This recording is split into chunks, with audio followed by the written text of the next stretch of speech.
All right, this morning there are growing concerns in Haverhill over this sinkhole. Take a look at this. Last week's heavy rainfall opening up a massive hole near Washington and Ford Street. This thing is huge. They had to bring in, obviously, the backhoe to try to fill it. But people who live nearby, they've been forced to evacuate. That city is now under a state of emergency. There's a home just about 10 feet from where that hole is.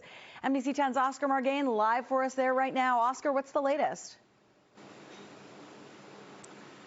Yeah, crews are working around the clock to try to get displaced residents back into their home. But let me show you what crews are up against. This is as close as we can get to that sinkhole, a sinkhole that is as long as a pickup truck and 2 basketball hoops deep.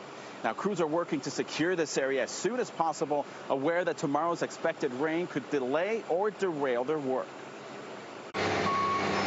The city of Haverhill is trying to dig itself out of a hole. One created by a downpour last week that dumped 5 inches of water in the Merrimack Valley, flooding streets and damaging homes and businesses across town. The torrential rain breaking an old brick sewer pipe off of Ford Street, causing the earth above it to cave, and the 22 residents living in front of it to evacuate. That's very dangerous. Danilo Alvarado lives next door. I worry about my house. You know, I almost paid my house. I got a couple more years to pay my house. Neighbors concerned the sinkhole could grow with Tuesday's expected rain. We're worried because as soon as it rains, the water gets in and everything floods, and it loosens the soil. I'm going to climb this ladder to show you this sinkhole and get a better look. You can see behind me into that backyard. That is where the sinkhole is located.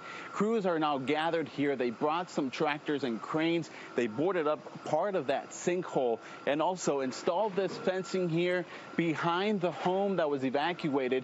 Not until an engineer shows up to assess the damage can we know when the people who live here will be able to move back in. The city's mayor issuing an emergency declaration while crews work against the clock to bring sewage services back up. In the meantime, displaced residents wait in a hotel until given the clear, which could be any time now. We're basically filling in the sinkhole. It's just about filled in. Once that's done, we'll have to check the house, check the area, make sure it's all safe, and then they'll be allowed to go back in. And again, we're hoping that can happen tomorrow. Now back out live here, the city says a permanent repair could take 4 to 6 weeks.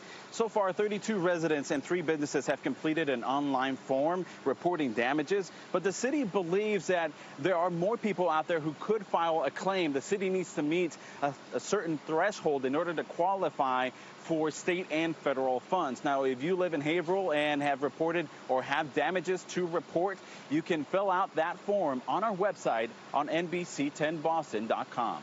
Reporting live in Haverhill, Oscar Margain, NBC 10 Boston.